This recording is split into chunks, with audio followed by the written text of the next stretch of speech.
Welcome to Behind the Line, the podcast where you'll get untold stories from first responders and military veterans. I'm Tim Hagman. I'll be your host. My guest today is retired Police Lieutenant Ray Garcia. April 11th, 2008. Even though the barrel was not yet pointed fully at me, I could see the end of the barrel. I was so concentrated on the barrel of the gun, I could see the grooves inside the tip. It was a silver barrel, and he was slowly raising it toward my face. His arm and hand stayed close to his body, and he was raising the tip of the barrel to my face. My wife and kids instantly flashed in my mind. I believed I would no longer be part of their lives. It was as if someone was reaching into my chest and ripping my heart into pieces. I looked at the gun. The barrel was still coming up. I can't get to my own gun. I'm going to be shot. How will my family handle this? My son's birthday is tomorrow. I had an intense moment of grief because I wasn't going to be there. As I was looking down the barrel of the gun, I saw a huge, slowly expanding orange and red fireball erupt from the end of the barrel. It started off as a little spit of flame at the end of the barrel, then it got bigger and bigger as it slowly expanded to this huge ball of fire. Through the fire, I could see a shadow of something lazily and slowly spinning as it flew toward me. In one fraction of a millisecond, I had seen the spinning object. In the next millisecond, it was gone. I was hit full force in my face.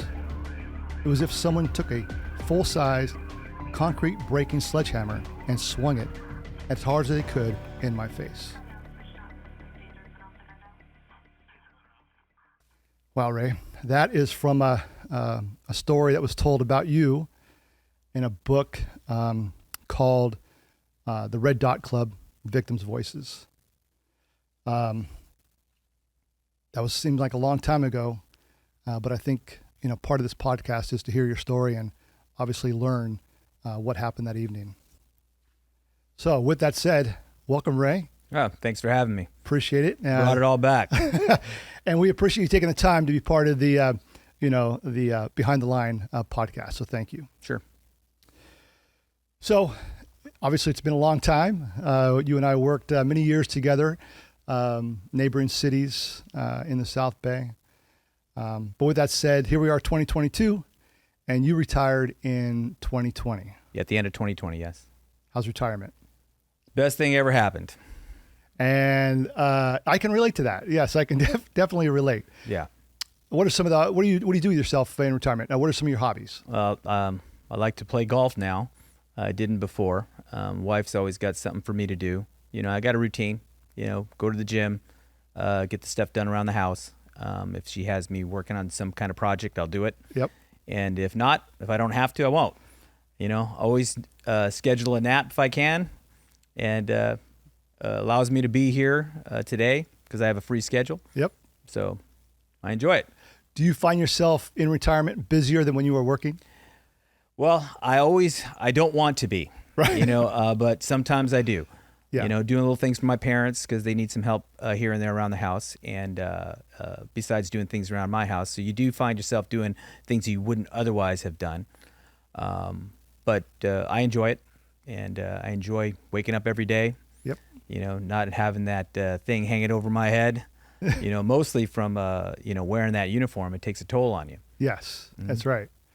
Well, it's great. I'm part of that club these days, so it's nice to be a member. Yep. Obviously, I want to talk about what we started off with, what happened in 2008. But before that, let's learn a little bit about you. Where'd you grow up, your family? What'd you do as a kid? Done many things as a kid. I'm sure things aren't that interesting that I did. I was just a normal kid growing up in the 70s. Yep. I grew up in Norwalk, California. I was the second of three brothers. Attended Catholic school. Working class parents. My dad's my hero.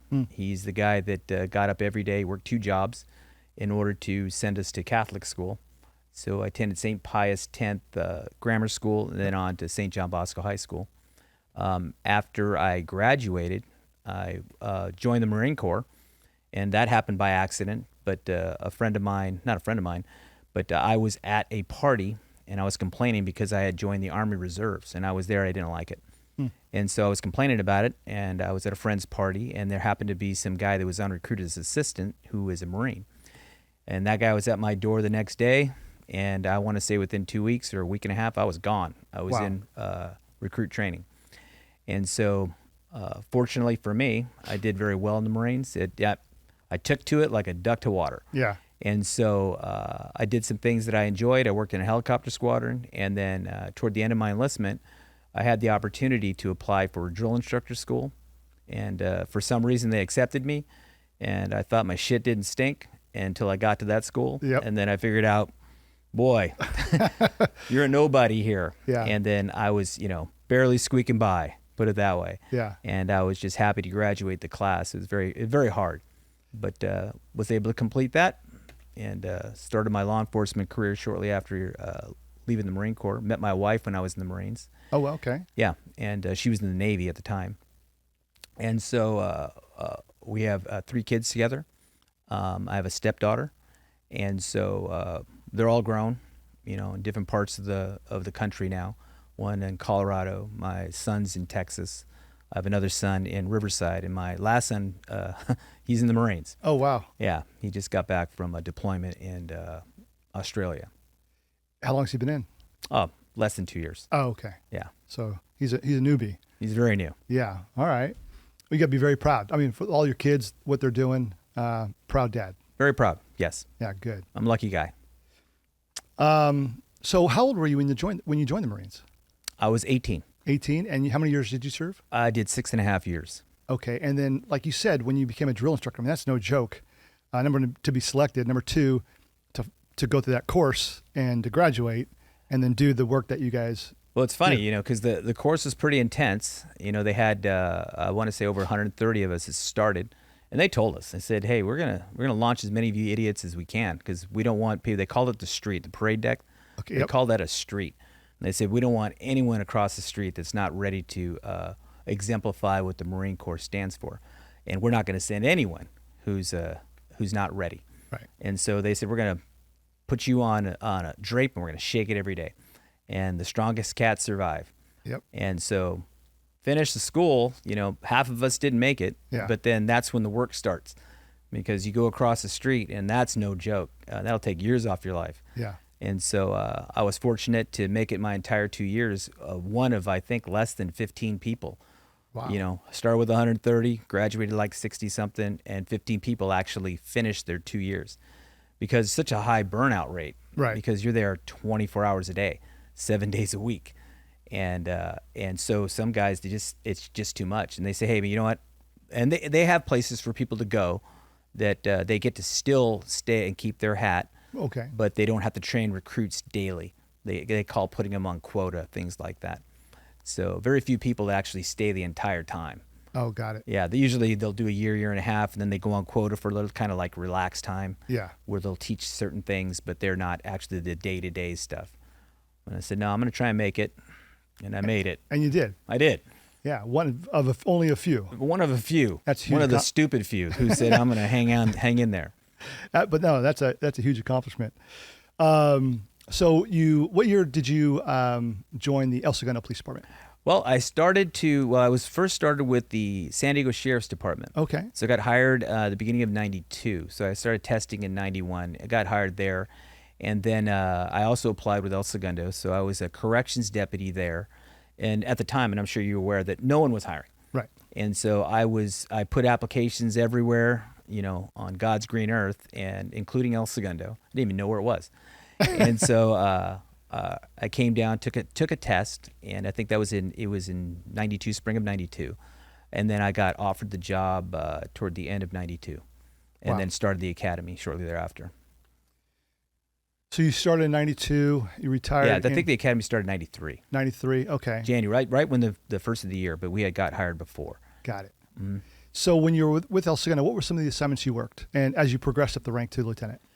I was fortunate. I got to do a lot in my time. Started off as a patrol guy, and then went on to field training. And some people of your viewers may or may not know, it's the people that train the new people who get hired as fresh out of the academy or laterals that come in.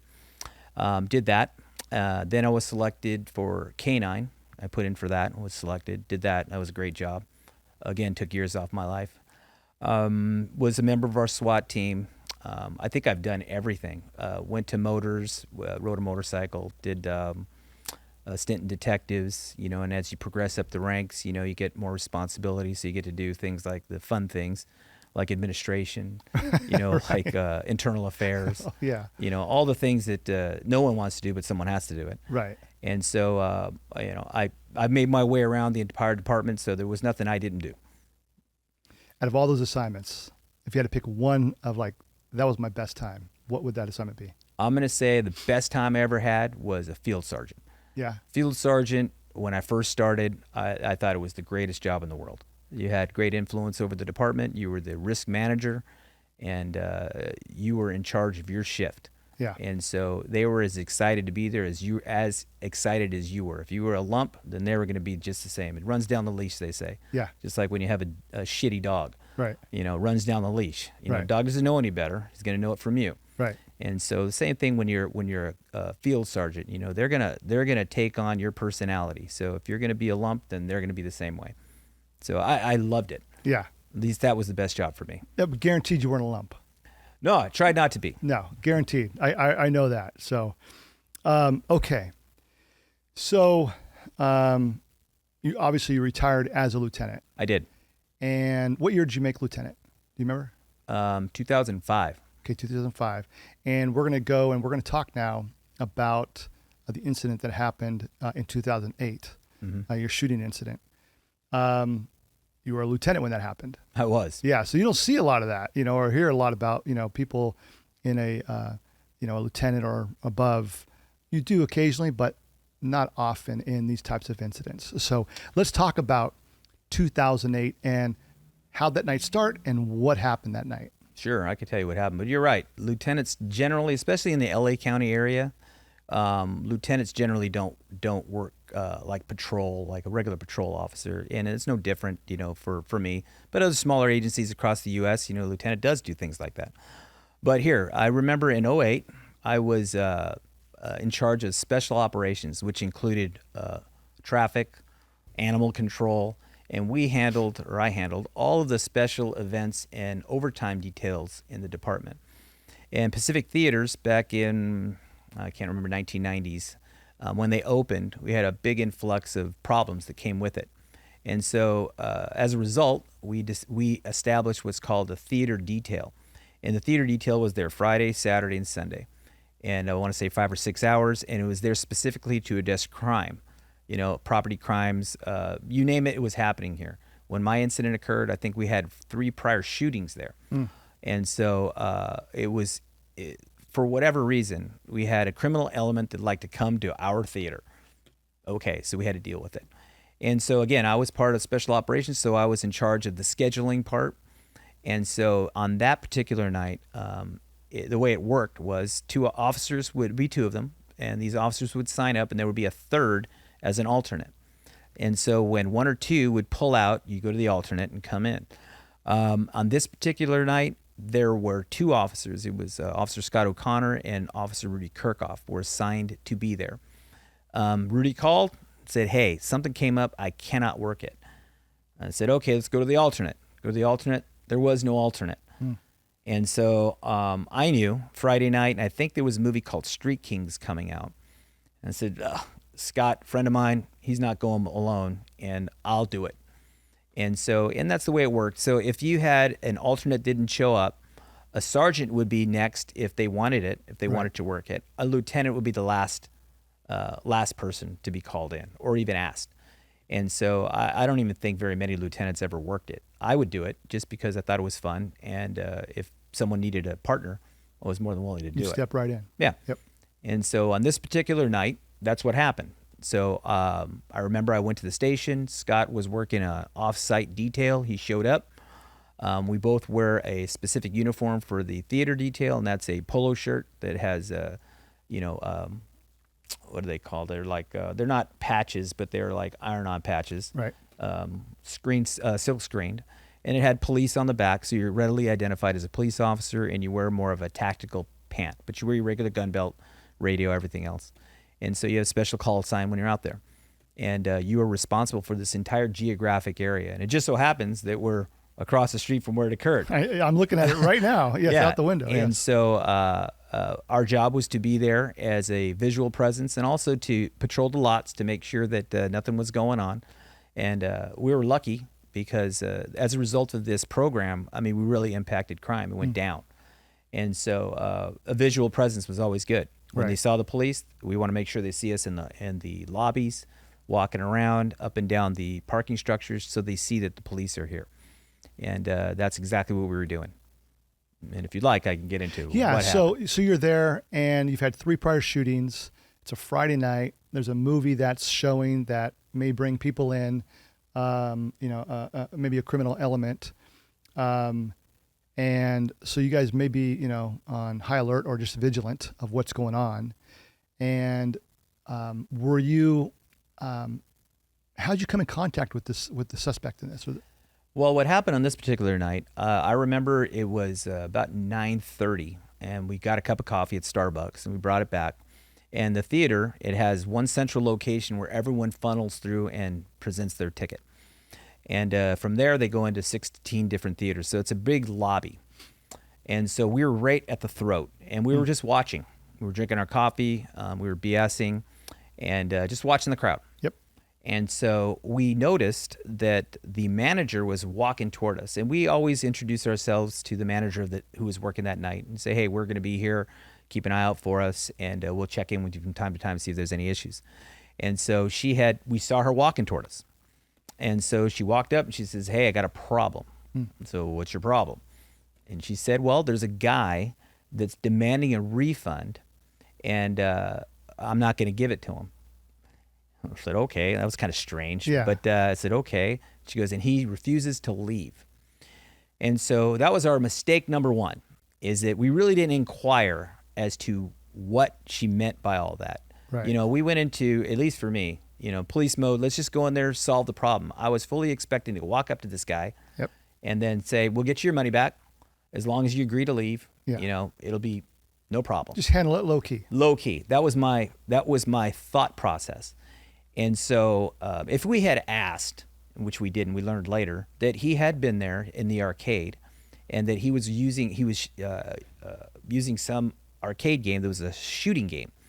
And that he had, like, every time that he had used it, he'd go up to the counter and say the machine broke.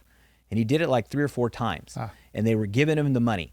And finally, when they said, there's nothing wrong with the machine, we're not giving you your money, he said, well, then I want my money back. And they said, well, do you have a ticket? And he said, I don't have it. Well, his friends had it. His friends were in the movie theater. And so he said, no, I want my money back. And that, if we would have asked, we would have known a little bit more. But we didn't. And so we walked up, and we walked across from where we were located. And we had to walk all the way across the lobby, and there was a counter. And he was sitting there and watching this entire thing. He was looking at us, because when she pointed him out, I looked across and I could see him, and he had his arms up on the counter, and he's just watching us. And I could tell he's a big guy. And he had a jacket on, a big thick jacket, and kind of a weird haircut. And he was just clearly eyeballing what she was doing and who she was contacting. And I think she told him she's going to get the police, and he said, go ahead and get them. Right. So he was 100% waiting for us. And so anyways, thankfully, we put our coffee down. When we walk up with coffee in our hand, put our coffee down, and we walked up again, handle it low key. And so in the police business, we always have someone who's the contact person, who's going to run their mouth, and the other person is the cover person. And you really don't talk about it. It usually just happens. Right. And so in this case, that's exactly what happened. I remember I got on the radio first, and I used the wrong call sign, because I was the traffic guy and always on a motorcycle, and my call sign was 3 William Tom. I said, 3 William Tom, I'm out in the lobby with. And she said, 10-9. And I tried to say something again. I think someone covered me. And so she didn't recognize William Tom. So then Scott got on the radio and said, hey, X-ray, we're X-ray 1, and we're out with one in the lobby. Clearly, she copied that. Okay, so as he's on the radio, I start talking to this guy. And so I see him right away, and I said, you know what? The first thing I'm going to do is pat this guy down, because in the police business, anything that's bulky, covering up their waistband, you want to make sure they don't have any weapons on them. Right. Right? Because you don't know. And that's where people who are going to conceal weapons generally have them in their pockets or in their waistband, so they can get access to them. So I said, hey, before we do anything, could you do me a favor? Could you get off the counter there and stand up, and I'm going to pat you down real quick. And I said it matter-of-factly like that. And he said, fuck you. And so I went into that I remember I had a flashback of that old, verbal judo. Yes, yeah. Yeah, so the verbal judo. Way back, verbal judo. And I said, fuck you back. No, I didn't. I didn't say that. I wanted to say that, but I didn't. Internally, you were thinking internally that. I was saying, fuck you back, turn around. But I did not. I refrained. Yeah. And I said, nope, hey, we're going to pat you down. It's going to be real quick. And that's when I think I got Scott's attention, because then he rose up and he said, you aren't going to fucking touch me. It was words to that effect. And so right away, I said, this is escalating quickly. This guy's agitated. You could see that he's even sweating. And I said, this guy's pissed for no reason at us. Right. And so this is going to go sideways quick. And at the time, tasers were relatively new. You know, the personal tasers. Yeah. Before, the tasers had those wands on them. The only people that had them were the sergeant. And so issuing them to individuals was relatively new. And we didn't have the same rules back then for deploying them. You know, now I believe it's like you have active resistance. Back then, you can have almost passive resistance, and you could tase everyone. Right. And I was like a samurai with that thing. So I deployed it on how many times, and I wasn't going to waste time with this guy. I said, oh, I'm just going to tase him. And I was thinking that. I said, okay, at the first time he said, fuck you, I immediately just reached over and I undid it, because I said, this is going to go bad quick. Right. And so I tried to talk to him again. I wanted this thing ready to go. And so when that happened, I remember looking at his jacket and thinking I was concerned about the taser hitting the jacket. Not penetrating. I know enough about those things that you need to have good contact and a good spread. So if you got good contact on like a t-shirt and a decent spread, it's going to drop them.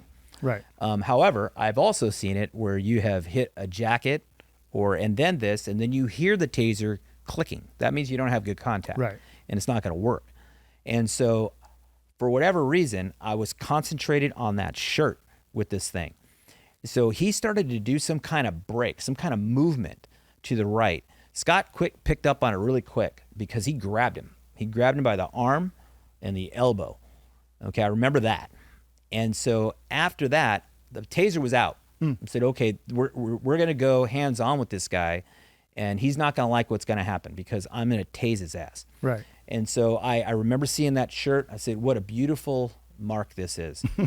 He's going to ride this thing, and he's not going to like it. Right. And so when I pulled the taser up, he started to kind of like bend over, but I still had a good visual on it.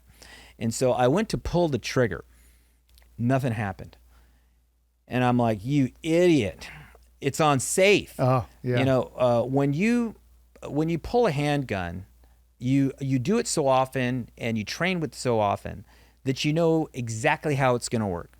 And with a taser, it really isn't a point and shoot type of tool, because it's usually, you know, beforehand, well before you're going to use this. And you actually say, you got the taser, you're going to use it if it goes sideways. And someone who's going to use it, it's not like they draw and they fire it. They already have it out and it's ready to go. And so it's like when I was a canine officer. If you don't train to do something, don't try it, you know, because the dog will make the mistake and embarrass you. So unless you've trained it, like sending your dog on a car that has closed doors, dog gets confused and embarrasses you. So the same thing with the taser. If you don't train that way, don't try it. But I wasn't thinking that. Right. So I had it, and I tried to pull the trigger, and guess what? It didn't work, because it was on safe. So all of this thing is evolving in front of me, and I said, okay, put the thing on fire with your thumb and see if you still got the shot. But this is all happening very quickly. Yeah. And so at that point, as I'm reaching for the thumb, I can now see him. He's bent over. He's bent over, and I lost sight of his right arm, his right hand. And so, but he's bent over, but that hand is under here, and I kind of looked, and that's when I saw it.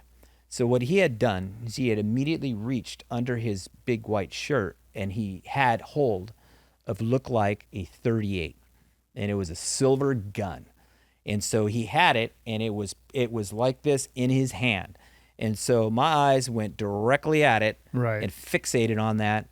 And that's when everything started to slow down. And it's hard to explain unless you experience it. And people have said when they're in like a car accident or something that's near life or death, that they go into that mode, that slow down mode. It's not really a slow down mode. Right. It's your brain. Your brain goes into hyperdrive. And so it is moving at such a high speed that everything appears slow. So I think it's God's gift to us that says, you know what? I'm going to give you an opportunity. You know, when you're faced with an immediate threat of life, that you can do whatever you want. In those moments, I could have gone anywhere in my life and relived it 10 times. You know, because time didn't matter. It was almost like I was slowing time so much that I had a conversation with myself. I was able to assess what was going on. I knew exactly what was happening. But everything around me, I can see was moving at just a fraction, just so slow. And if I needed more time, I could have had as much time as I wanted. I had time to just have those reflections about my family. Right. You know, and that takes a long time. This happened in a matter of, seconds, but those seconds turned to minutes, if not hours. And I could have done that. I had every opportunity to, I knew what was going on. I knew he had a gun. And then so I was like, okay, do something, get rid of this thing and get to your handgun. And that's when it really hit me that I can't, my brain is moving so fast, but my body is not. Right. I can't make my body move as fast as my brain is operating.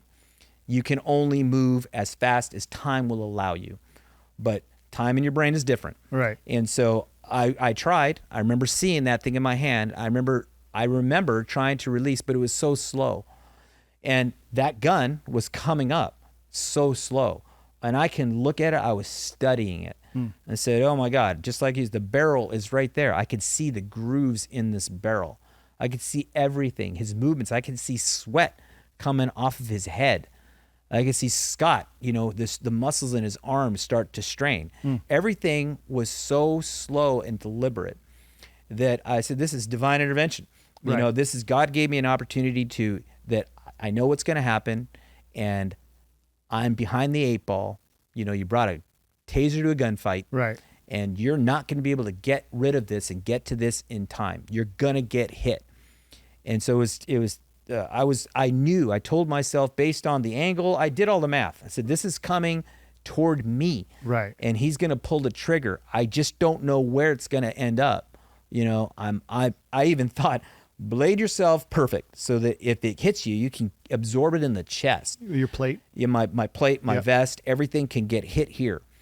And I was trying to, move my body, but again, it wasn't moving. Yeah. But as that thing was raised, I can clearly see this is not pointed at my chest. This is now pointed at my head area. And so it all happened so slow, just like what you read in the book. Everything, it looked like Hiroshima, like you would see in an old 1945 movie, of when we bombed Japan. That's how it looked. It looked like a nuclear blast, that this mushroom came out of this gun and just expanded and expanded, and this red fire came with it. Just came out. And I could almost see that bullet flying out and spinning. I said, this is coming right at me. And so, again, I had all that time to prepare. I went through all the mental thoughts, what's going to happen with the wife? I'm going to miss this. I went through all of that, thinking of my family, what's going to happen with them. And then it hit me. And when it hit me, it's like you read. It was like someone took a sledgehammer reared back, and not just some small guy, the Right. biggest guy on earth. Yeah. Thor took his sledgehammer and hit me, and right here on the side of my face. That's what it felt like. And then it felt like someone took air and just blew your head up to this 3 times its normal size. Right. And then it collapsed. And that's the last thing that I remember, as related to the shooting. I do have memory of what occurred after. However, it's not what actually happened. Interesting. Yeah, because when you're struck like that, I liken it to your what you see, what you smell, what you hear are all operating on the same plane. And at the end, it gives you a picture that gives you a memory. And when you have shock like that, when you get hit like that, they're all screwed up. And so your mind is trying to present a visual and a memory for you, but it can't, because everything is seeing things in different order. Right. Yeah. And so it's all screwed up. And so when you think you did something when it didn't happen, and you don't find that out until you watch a video later. So I can tell you what happened in my head, and then I can tell you what actually happened. Right. So what I remember is I was laying face down after I got hit. I'm sorry. And this is still inside the lobby. In the lobby. Right. Okay. I'm face down now. So I got hit. I'm down on the ground. And I remember my elbows. And the reason I remember that, I have a scar on my elbow still because I must have hit it perfect. And it took my skin off. And I was laying face down. And I turned my head to the right. And when I turned my head to the right, I can clearly see that there's my partner is on the ground. And I know it's him because I can read police on the back. And then I hear what is clearly a gunshot, but it's not a gunshot that you normally hear. A gunshot is very distinct. Yes. With that crack, and sometimes you can hear that whiz, depending on where you're at. This one was the crack, but the crack was so slow because I was still in slow motion. And so it was so slow and drawn out, but I knew it was hitting Scott because I could see his body moving as if he was being hit. And that's when I said, okay, I'm not dead. My partner is dying. And I was filled with rage that this jackass tried to kill me over a movie ticket. Right. And I'm not dead yet. I didn't know where I was at that point. I didn't know where I was hit. I knew I was hit, right. But at the time I was like, okay, I thought I got hit in the head, but I can still see. And so, get up. Voice in my head say, get up. You're not dead yet. You might be dead soon. Right. Yeah. You're not dead yet. Get up. And again, you have time to think about things. And I remember going back to when I was a young Marine in boot camp. I remember my drill instructor telling me, you're not dead until I give you permission to die. And you're not dead. If you're not dead, you're in the fight. So always get in the fight. When your partner needs you, get in the fight. And so until you drop, you keep going. And so that was it. That came back to me, get up. And so I remember getting up. And the next thing I remember getting up.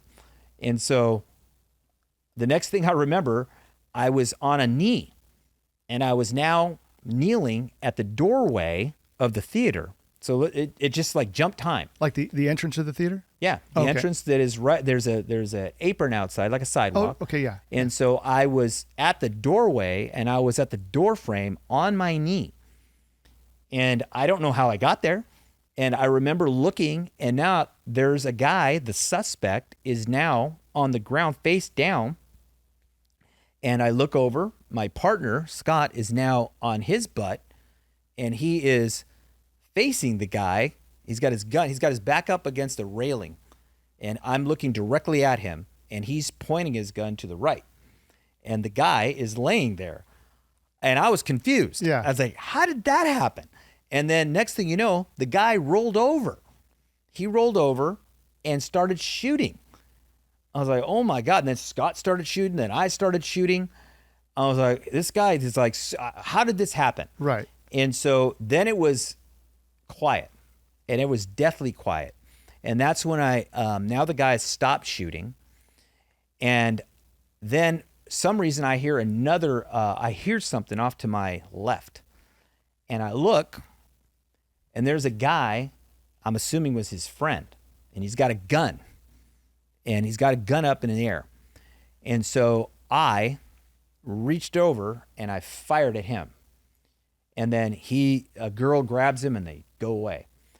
And so I take my handgun and I holster it. And then we have, we had a triple retention holster. And if you know how to get that thing out, you're not going to. Right. Yeah. And so I remember I double latched and I held on to it because I knew that having been through all these trainings, I've seen people try to get them out. They can't unless they know how, and especially me holding on. Because now I'm doing an assessment because I'm holding on to my gun and everything that should be in my mouth is now coming out. So I know that I got hit. And so I reached back to the back of my head because I said, oh, did the bullet go through? And it didn't. Okay. And so now in my mouth, I can feel what feels like it's in pieces. And so I was spitting out teeth, bone, gums, everything was coming out. And so I went like this for my radio. I look and it's gone. It's on the floor. And so I look over at Scott and I can't say anything. The only thing I could do is do this. I went like pointed toward my radio and I'm trying to get on the radio. Because you don't have yours. I don't have mine. Right. And so I gave him the sign like this. And I meant to say, hey, I can't talk. Get Right. on the radio. Right. But he took it as I'm dying. Got it. You know, lights out, which it looked like it was lights out. Sure. So I remember him getting on the radio, and I do remember him saying there's people coming, and I remember some of the radio traffic that went out. And now I was in, okay, it's happening. Now the death part's going to happen. Right. And You're preparing. so I'm preparing myself for what I thought was I'm going to fade away just because the amount of blood and everything that was coming out at the time, there's no way I could sustain it. Right. And so I collapsed down from my kneeling position to almost on my hip. And I sat there and I said, the only way I can make it out of here is if I don't lay down.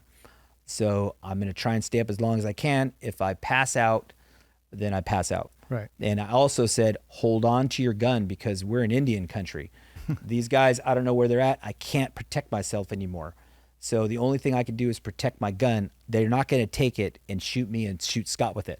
So I just held on to it like this and waited. And then the cavalry showed up. And the first person I remember coming to me was the guy who worked there. I remember he handed me a towel. And I took it and with my left hand and I put it to my face. Couldn't feel my face. Oh, wow. But when I took it away, it was just completely covered. So I tossed it. I don't want to look at it. Right. And so the first officer to show up, he got to me and he kind of sat me up and he said, yeah, it's he goes, I want you to look at me. And so I looked at him. I was dazed. At this point, I couldn't really concentrate, but he said, look at me. And he checked my eyes with the flashlight. And he said, I want you to close your mouth. He goes, I want you to breathe through your nose. He goes, take 2 big, deep breaths. He goes, now cough all that crap out. So I was blowing it out. I was blowing it up almost on him. And so it was all coming out. And so he says, I want you to look at me again. And then so I remember, he told me, he says, hey, he goes, I want you to remember this and concentrate on me. He goes, your eyes, he goes, they're reactive to light. He goes, so your eyes, your pupils are moving. They're reactive to light. This is number 1. He goes, the bleeding has slowed down. He goes, the most important thing is you got a clear airway. Right. He said, do you understand all of that? He goes, not if you do. I said, yeah. And he says, you're not going to die. And so when he said that, it was amazing. I was checked out. When he said you're not going to die, I remember going back to, you've been to plenty of accidents, you've been to plenty of houses as a police officer, and you go to these places and you watch people take their last breath. Sure. And sometimes you say, sometimes people reach out to you and you say you're going to be okay. Right. And that's what you try to do to reassure them. And had he done that, I'd have been gone because I'd have said, you know what, I've heard this before. Yeah, he's just trying to comfort me here. He didn't do that. Yeah. He went a step further and actually assessed me, so he tricked me. Right, yeah. And so he said, it made sense to me. And when he said that, I was not on death's doorstep. I said, I'm not going to die. I'm good. I said, you know what? Maybe I just need stitches. Maybe I'm just a baby. Right. I just need some stitches and I'll be out of here. Right. So get me to a hospital. Baker to Vegas is next week. I'm going to get to running this. And the next thing I remember is being in the back of an ambulance. I remember getting to the hospital. I don't remember much of that. I remember them, doctor, looking over my gurney and saying, "We know where the bullet is. We're going to go and take it out, and you're going to be okay." And so lights out after that, and I have some other memories which are kind of funny after that, but that's basically it. But the video showed that what I remembered isn't what happened. Nothing like that. Close. Right. For example, I did go down. When I got up, I got on my feet. I don't remember that. I ran to the door after Scott ran after the guy. There was a running gunfight. So you've both been shot and Yes. you're running after. Okay. Yeah. got it. So Scott had been shot point blank in the chest when he went to the ground with the guy. Okay. And then he got shot point blank in the shoulder. I had taken one to the face and it hit me just below the nostril. Bounced around. I'll get to that in a minute. But got up and he exited it happened so fast. Scott was firing at him as he was out the door. He hit the ground. No sooner he hit the ground, he rolled over. Scott dove out of the way. When he rolled over to shoot, I fired at him. And then I retreated back, and then I fired again. I came back out and fired twice. I had 2 volleys of shots. There was no second gunman. And I'll tell you a little bit about the second gunman later, because later on, we watched the video in its entirety. And probably 5 minutes after, his friends came back out when the police were showing up, and one of them had a gun. Oh, interesting. He was holding a gun in the video, but the police were already arriving on scene, so he put it back. And then his girlfriend grabbed him. But my brain, remember I said everything's trying to create a visual and a memory for you, so it made a vivid memory for me that there was a second guy and I shot at him. Right. When I didn't. I had 2 volleys of shots at the bad guy. Got it. Not this guy. Never shot at him. So it's funny how your mind works. I was gonna say it's interesting that you thought all that until you saw the video. It's like, ooh, not what I thought. Not at all. How many? So you're at the hospital. What was the recovery for you? I mean, surgeries, any reconstructive surgeries at all, or anything like that?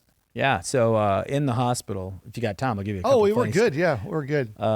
One thing, they put me on a ventilator, a breathing machine, because they didn't want the airway to be constricted because I was swollen. So what happened was the bullet entered here, just below the nostril. And then so if you run your finger up and you touch your cheekbone, so if you take your cheekbone, you go all the way up, almost back to your ear, all of that was gone. All the teeth, all the bone, just blew it up. Part of my tongue went with it. A couple of teeth in the bottom, the concussion of it, blew these, a couple down here and a couple over here, blew them out. And then it traveled down and it bounced off my vertebrae, chipped it, bounced back, and then landed on this side of my carotid artery. And this scar here is where they dug it out, where they got it out. Oh, wow. And so I was there, I want to say at Harbor General for maybe a week and a half. But I found out later they put me on propofol because I kept trying to yank that ventilator out. Got it. Yep. Because when I was awake with it in, I wanted to get it out because it was the worst thing in the world. It felt like you were drowning because it's breathing for you. And if you don't breathe the same way, it's a problem. You're right. And so it was a constant struggle for me. So I guess I tried to pull it out. So they had me tied down and on propofol. So when you're on propofol, you have these weird, visions, even things that actually occur. I'll give you an example. So one of the officers who now works for Manhattan Beach, your agency, who worked for us, his name was Ken Chang. Yes. So Ken Chang shows up and I was out. And so he's the first person I remember. I woke up and everything around him was white. And I saw an officer in perfect uniform. I knew who he was, Ken Chang. But for some reason I couldn't speak. So in my head, I'm in heaven. And Ken Chang's in heaven. And so I'm looking at him and I'm thinking, how the hell did you get here? What happened to you? You weren't even working. Right. I understand I got my ass shot off, but how did you get here? Did you crash on the way here? I had all these questions. And he looked at me and he says, do you want to write something down? Because I couldn't speak.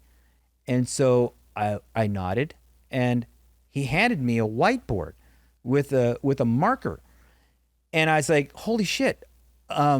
He read my mind in heaven, right. And heaven is efficient. They broke out on whiteboard. Right. So he gives me this whiteboard. So I started asking these questions. I said, how'd you get here? How'd you die? How long have I been dead?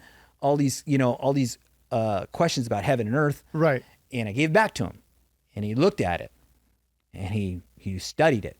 He's not really sure what's happening. So yeah, he looks at it and he studies it, and he says, I don't understand you. I just came off the handle. I couldn't speak. So in my head, I'm saying, you dumbass. I'm asked you some simple questions. You're reading my mind now, aren't you, jackass? I said, so answer my questions. You know what? I took it. I gave it back to me. And so I said, I even wrote, I'm not writing in, I need to write this in Chinese, I guess. So I'm writing this for him. And I gave it back to him.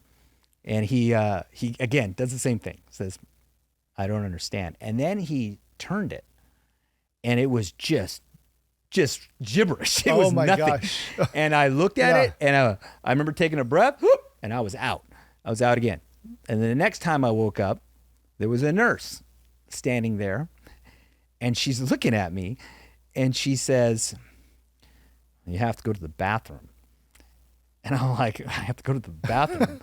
I said, why do I have to go to the bathroom? So I kind of assessed. Now I'm not seeing white. Now I can see I'm in a hospital room. Yeah. I said, oh, I'm in the hospital. I'm alive. I'm alive. Yeah. I'm in the hospital. So I kind of look down, and I can see there's some kind of tube here. And then I look down, and I've got a catheter. And I'm confused as all hell. Why is she asking me to go to the bathroom? I got a catheter. And so I look down, and she says, no. You have to go to the bathroom. Oh, right. And I said, I went, and she goes, yes, you do. She goes, you have to go. I know you do. And when I was sedated and you don't have any strength, can't do anything. Right. And so I knew what was happening next. She says, I'm going to manually disimpact you.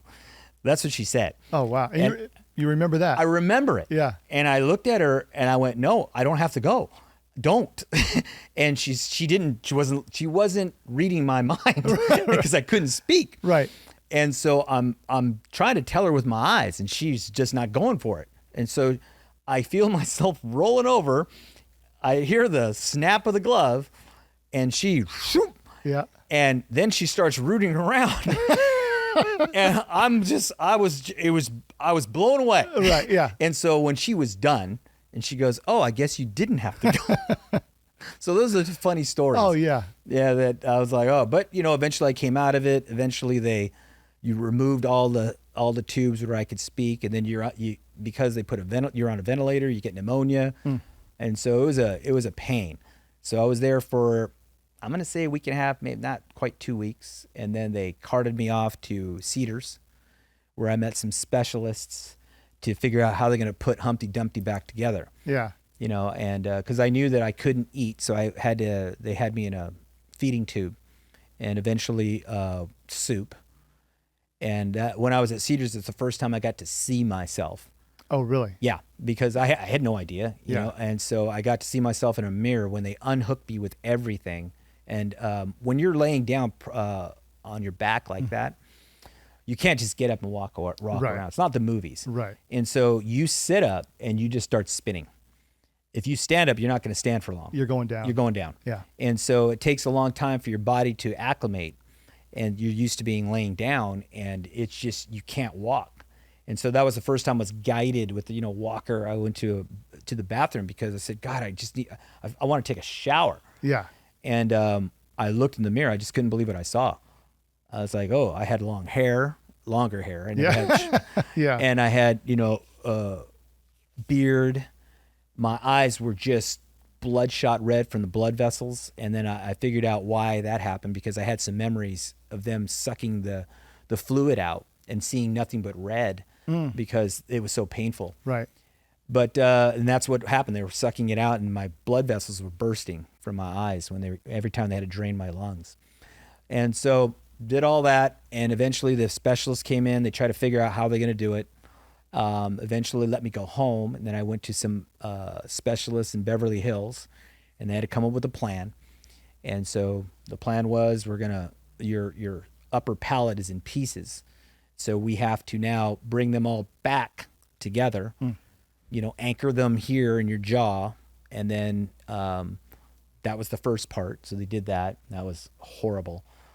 Because they put you in a twilight to do it, but they don't put you out. Right. And so it's like your upper palate's in 10 different pieces, and they have to put them all together again. And by the time that happened, the bones were starting to fuse again, so they had to break them again. To put them back. And then I had holes everywhere. So, a year later, I had to come back. So I came back from that. I came back to work. I want to get to that. Yeah. So after they put me back together and the bones healed as best they could, and then the appliance was removed from my mouth where I could start eating again slowly. I asked the doctor, I said, hey, am I going to be able to, can I go back to work? And they said, well, you're done. You're done. You're not going to be going back to work. And so it was a big argument. I said, no, I'm going back. Yeah. And so I fought, they say fight City Hall. I fought City Hall. I said, no, I'm going back. I think I'm okay. And so 4 months after this all happened, in August, the doctor said, you can go back and you can sit at a desk. And I said, well, I can eat. I can speak okay. I've got, big holes in here. You can't see them. Right. But I can still do everything. Right. And you can still function and move around. I can move. At that time, my strength was back. I can move around. And I said, no. I left on a motorcycle. I'm going back on a motorcycle. And he said, you're an idiot. He said, okay, sign me off. Wow. And so I went back to work. And 4 months after, I went back. But I did have to go back for multiple surgeries after to get put back together. Right. But the funny thing is day one, I remember my motorcycle was still in the garage from when I left it there. There's a police motorcycle. Right. And so I backed it out. I'm on my way to work. And as I get close to the station, a call comes out. It's a 459, burglary in progress. And it was blocks from the station. And I said, oh, I'm right here. And I said, 3 William Tom, show me en route. I'm almost there, almost 1097. And the second I let off that radio, it's when it hit me. I wasn't ready because everything came back. Yeah. Cold sweat. I started to shake. I thought, I'm going to have to shoot this guy. There's another shooting occurring right now. I was a complete mess. Wow. And so I remember pulling into the alley, and I said, it's on. The guys, they said he's running through the backyard. I said, it's on. It's going to happen right now. And as soon as I got off that motorcycle, they came back and said, no, it's a worker. Oh. And I mean, it just... Yeah, what a relief. What a relief. I went back to the station, and everyone said, oh, great to have you back. I went to the bathroom, and I just freaking sat there. I was a complete disaster. Yeah. Should not have done what I did. And mentally, I wasn't ready. Right. But I was there. So I fought through it, and I stayed. Yeah. I can go home. I said, I'm not going back in the field for this. I'm going to hang tight for a little. Yeah. And let all this settle. It's interesting because you went back to work. I did. You had to fight to go back to work. Yeah. And there's so many people that would have just said, I was lucky. I'm not going to go back. I'm calling it quits. I'm going to count my blessings, have my family, whatever, my life, and I'm good. You went back, and like I said, you had to fight to go back. But what I'm amazed, besides that, is it was only 4 months. Yeah. I'm thinking it's like a year and a half. Really, it's a significant injury, and just the mental aspect of it, the physical aspect of what you went through. When you said 4 months, I'm like, wow, that's quick. It was too quick. And so I blame myself for that. But I did have to go back out. I want to say I came back in August. In January, I went out again for another 4 or 5 months. That's when they took a piece of my hip out, and they had to rebuild everything. Oh, is that? Okay, got it. That's where the bone came. So what they had to do is they had to put the bones they had together, and then now they had to take bone and replace everything that was there. Once that was solid, Then they had to come in and drill in all the fake appliances and teeth and everything else. Took about 2.5 years to put me fully back together. But, a lot of the long-term things, they're never going to go away. Right. And that's one of the reasons why I hung out as long as I could. I said my goal was to make it to my 53rd birthday. If I can do that, then I'm good. I wanted to go to 55. I said, if I can get there. Yeah. But it was a struggle because there's issues that I'm going to have forever. Like the headache. It's never going to go away. That's what I was going to ask. That some of the things that are the residual injuries that are still with you. Always. So the biggest one is, you get some finger tremors that I can't stop. And I have a nerve issue. And so along the bullet's path, I don't know what happened, but it aggravated and did something to my occipital nerve. And so when that happened, every time I wore all my stuff, it just made it so bad, right? I give myself a 3 every day. I've got a 3 pain threshold. It's always there. Right. Always there. But when I wore all that stuff, by the end of the day, I was just popping Advil just to get home because it hurt. I mean, it would flare up sometimes where I'd just go in the office and just put my head between my knees and try and stretch, do something. Yeah. And I pushed it as long as I could. And I told the doctor, I said, I'll let you know when I just can't take it anymore. So I want to say maybe a year before I finally called it quits, I said, hey, doc, I'm getting close. And so they tried everything. Yeah. They tried, they said surgery, they couldn't fix it. They can try, medication. They could try therapy. Nothing worked. And so toward the end, I said, okay, I'm going to push it this last year, but I think that's going to be, I'm going to aim for my day. My day is my birthday. If I can get to my birthday in October. And so I made it to my birthday, and that was my last day. I said, I'm out. Wow. I mean, you definitely fought, and when you could have very easily rolled over and just called it quits. Says something about you as a person, but, just knowing you and what you've shared early on, this is who you are. I mean, you have that, number one, the will to survive. You have that determination. You go back to when you were in the Marine Corps as a drill instructor, 100-some people apply and narrows down. You're one of 15 who committed to that role, but did your 2 years, where most people did like a year. So I commend you, man. I mean, that's awesome. Well, thanks. Either I'm lucky or stupid. No. No, I think you serve as a role model for a lot of people. And, definitely in the police community around the South Bay where we're at, everybody knows your story. The people that have been around for a while know your story. Even the people that weren't around, you were still going and teaching, community classes at the police department. So the fact that you're still here and able to tell a story is incredible. Pretty fortunate. Yeah, definitely. So if during the shooting, going back to the shooting, how many rounds did you get off total? I believe we both fired 8 each. 8 each, okay. Yeah, so we had a total of 16 Okay. shots were fired. I think he was hit 15 times. Okay. And who is this guy? I mean, do you know his background? His name is Jonathan Taylor. Okay. And he was a career criminal, gangbangmer, rolling 60s. Been in and out of incarceration. I believe he was on parole, and at the time, and doped up. I was going to ask that question. Yeah. Yeah. So his toxicology came back. He had cocaine, PCP, you name it, he had it. Yeah. All on board. Booze, marijuana. He was doing everything. Wow. And unbeknownst to us, that he had been.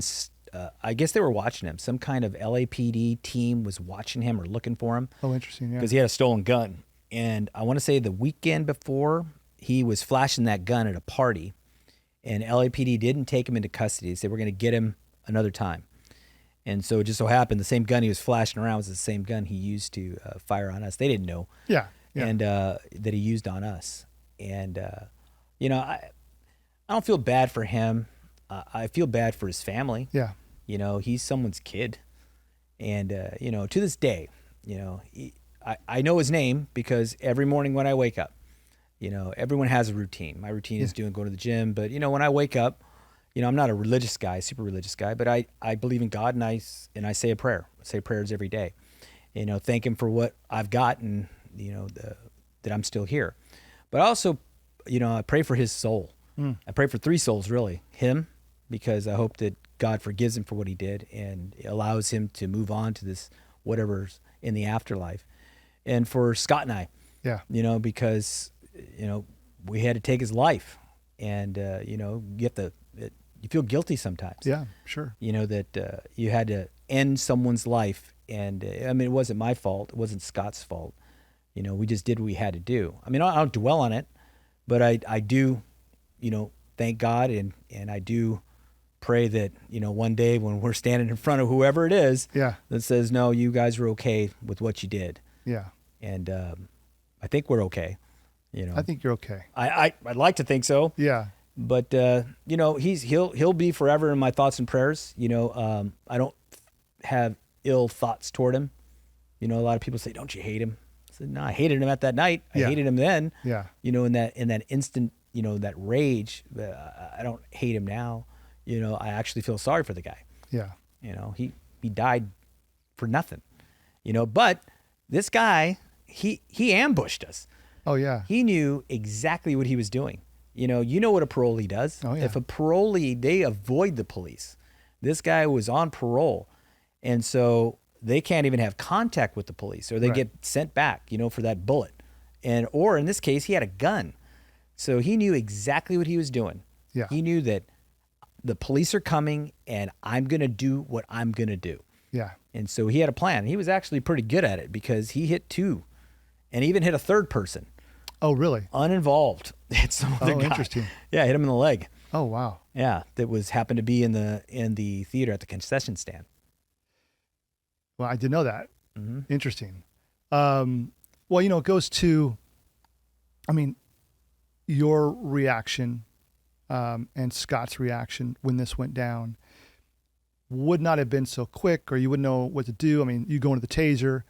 That's you're thinking ahead. Not having the safety, off, okay.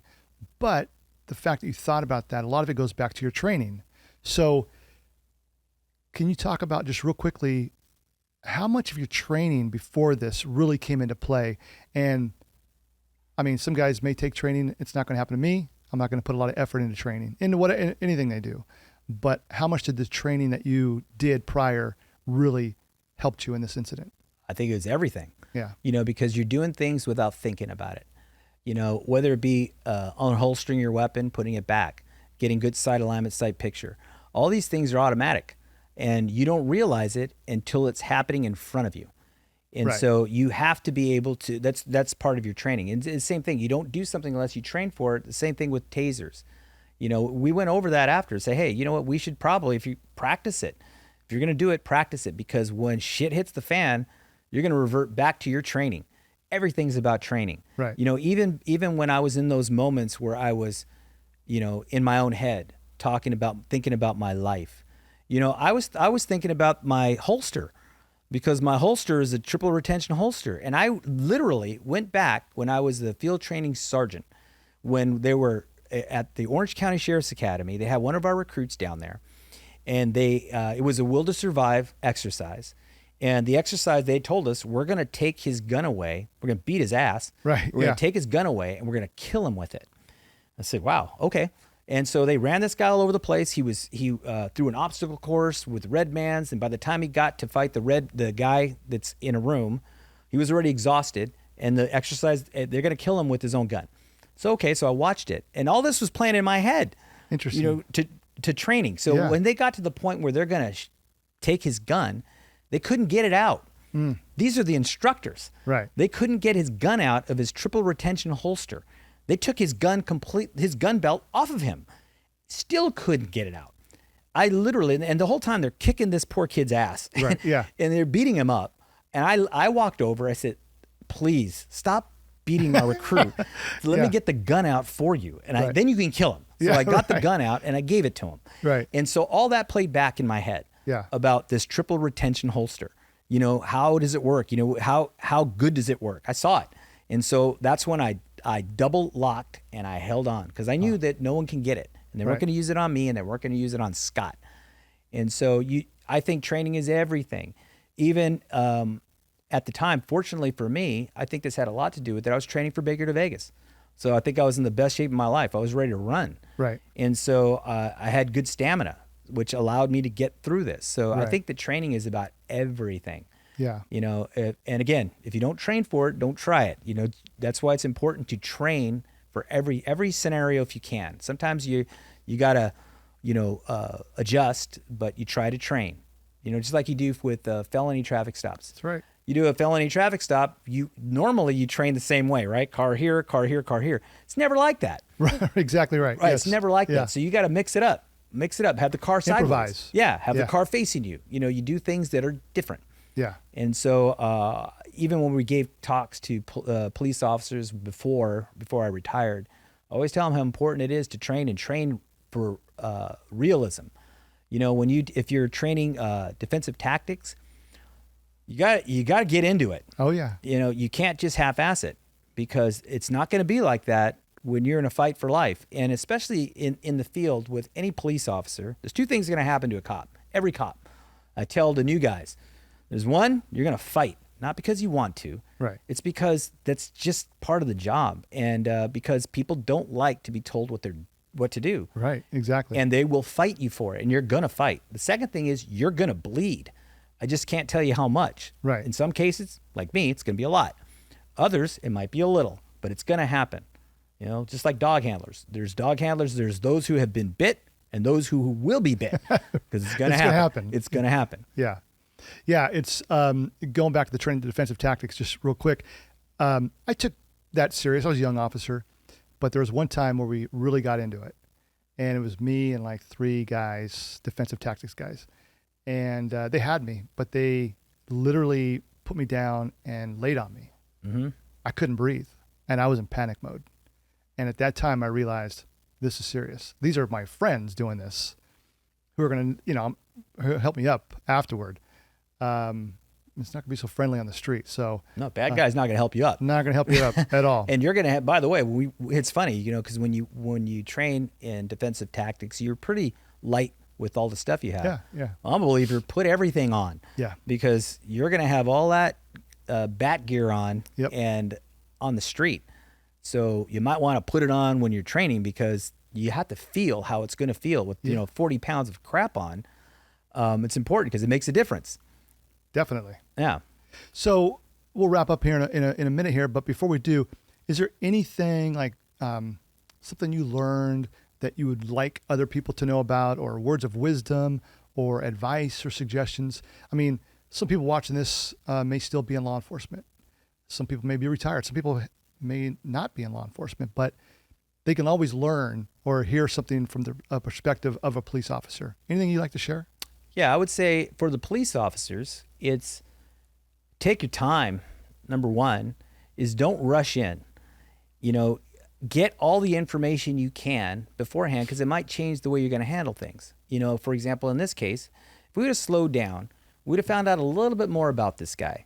Because she said, hey, she even noticed that he was sweating, he was this, he was that. She could have gave us a physical description of him. We would have known, oh, this guy's probably on either PCP or some kind of amphetamine. We would have known a lot more if we would have slowed down and asked some questions instead of treating it as routine. Never treat anything routinely. Complacency should never be a part of your vocabulary in police work. That's another thing for young police officers. Never be complacent. Always react, because every time that someone is going to do something to you, they always give you some kind of warning. It might be the way they stand, it might be the way they move their feet or adjust their body weight. If they're going to do something to you, they always give you that foreshadowing.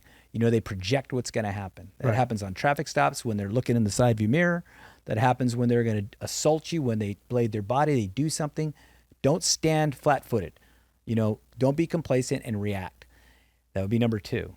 And for everyone else, and for everyone, is that never give up. Because you don't have a defeatist mindset. You may be down and you may die. Right. But as long as you are drawing breath into your body and you're able to get up and move in a critical incident, do it. Because you might save someone, you might save your partner, you might save your friend, you might save yourself. And so you just got to have a will to get up. And, the other thing is when you're hurt bad, you're not going to feel it. Right. When you have that really traumatic injury, God gives you that gift, is that he numbs you up and you're not really going to feel it until later. Right. Yes. The ones that are not life-threatening, you're going to feel those. You break a leg, you break an arm, you're going to know it. But when it's life-threatening and it's end-of-life stuff, you're not going to feel it. You're going to move on and, use that to your advantage. Get up and do something. Save a life, save a friend, save a child, as long as you draw breath, if you can move. Don't just lay there and say, I'm done, and walk to the pearly gates. Have that will to survive. That's it. Will to survive. Yeah. Well, those are all great advice. Words of advice and words of wisdom. So very cool. Let me wrap up with one of two things here. I just want to read because I think it's important. I mean, you were working. People say I was just doing my job, but you did some things that night that you saved lives by your actions. It could be people in the theater. It could be Scott's, your own. So I think it's important that people know that. Lieutenant Ray Garcia was awarded the Medal of Valor for his actions on the evening of April 11th, 2008. It's the highest award the El Segundo Police Department can bestow upon its members. So that is definitely well deserved. Well, I don't know. It's to me, I'm just thankful to have a good career. Yep. I mean, it's nice. I have that thing there. It's just a ribbon. Yeah. I'm glad that they recognize some things, but more importantly, I like to be recognized for the body of work, that I've had in my career. Yeah. What kind of impact I had in my organization, things that they have at the station, like body worn cameras or, license plate readers. I want to be known for that. Yeah. Not for this horrible incident. It was horrible. Right. Things that I'd like to forget, but if it teaches someone, great. But that's not me. Right. I did a lot more, than just that night. Yeah. And so I'm just grateful to be alive, and thank you for having me. Yes, of course. And before I forget, this is, I don't know if we can get this on camera here, but this is Ray's Medal of Valor, and at the bottom of that is fragments from the bullet they took from your face, right? Well, it took from my neck. Oh, your neck. Okay. Along the path. So that's the actual bullet. And there's, if you put me under an X-ray, inside, it just looks like a party favor because there's metal fragments everywhere. They can't get them. So the big ones, they got out and they gave them to me. Yeah. But there's all kinds of fragments in there right now that you just can't get out. Oh, interesting. Yeah. All right, Ray. Hey, thanks for your time, your dedication, your professionalism, and your service to the community and to your country. All right, thanks. Thanks, sir. All right, appreciate it. Thanks for listening to today's episode. If you like the show, please follow and subscribe wherever you listen to podcasts. For the show notes from each episode, visit behindthelinepod.com. If you want to support the show and hear more from our first responders and military veterans, head over to patreon.com/behindtheline. I'll see you on the next one.